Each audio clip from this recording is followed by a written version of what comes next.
Hello, everyone. Well done, Associated Press. This is this is a really good headline, and illustrates why many people, myself included, are so vehemently opposed to the reshuffling of military command right now. This is the reason. Is everybody aware we have a war going on? The barrage of 45 Shahed drones, which, by the way, Russian government denies ever using, even though there's plenty of proof at this point, had lasted 5.5 hours. Can you imagine being shot at for 5.5 hours? Let that sink in. Think of anything in your life that lasted that long.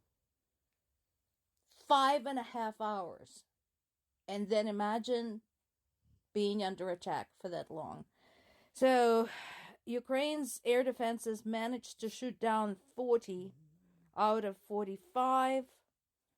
The facilities target this time were agricultural facilities, so food supply, and coastal infrastructure.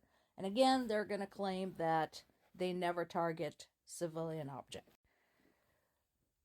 Obviously, the new army chief, Oleksandr Syrsky, is in the news. Not somebody we've heard about a lot because, of course, the focus was on General Valery Zaluzhny.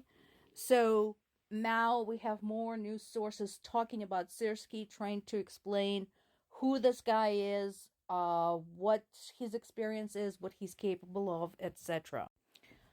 Obviously, one of the biggest challenges is the lack of funds for Ukraine. And the squabble over the aid package continues to drag on in the U.S. government. I appreciate members of the Senate who keep trying to push this through so hard.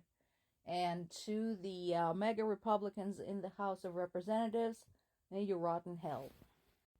If you want to know more about Oleksandr Syrsky, there's a separate article in Reuters that talks more about his background and his military career. The important part to me is this bit right here, talking about specifically his experience and his contribution to the war in Ukraine.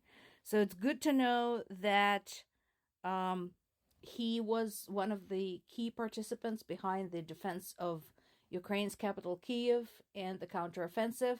So this is all good. Again, the situation right now is very different. We are coming up on the second anniversary of the war. The people are tired. There's a lot more destruction. Resources are limited. So I'll be interested to see what can he do with what he is given, with the situation he had inherited. Another good article in BBC fact checks the bullshit that Putin spent 3 hours spewing at Tucker Carlson. I almost feel bad for Tucker Carlson, honestly, because he had to sit there and swallow it. But not too bad.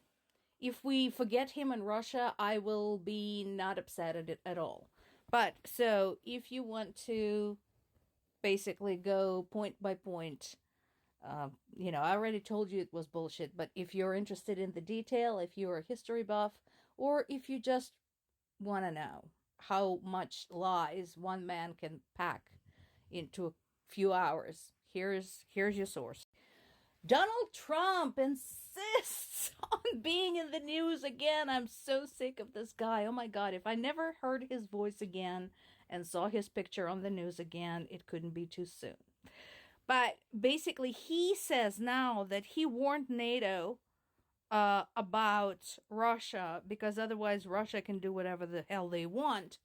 Except there is evidence on record from his numerous statements about the war in Ukraine that First of all, he does not want to support Ukraine.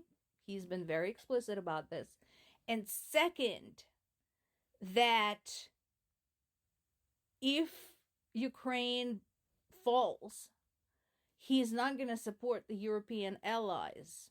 In fact, he's going to pull all the funding from everywhere, pull the country out of NATO, and basically isolate the US from everyone else. So, yeah, there's that. Really? New York Times? Really? Oh my god. I laughed so hard at this headline. Seriously? Tucker Carlson exposed nothing. This has been known for 10 years, guys. Wake up. New York Times used to be kind of, up on current events. Why are they publishing these bullshit articles specifically about the war in Ukraine? I don't know.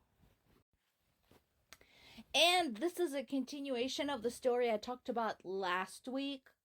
So those of you who follow regularly, remember we talked about people from Nepal getting recruited into the Russian army. So now we have more information about the impact. We are talking about 15,000 Nepalese soldiers in the Russian army.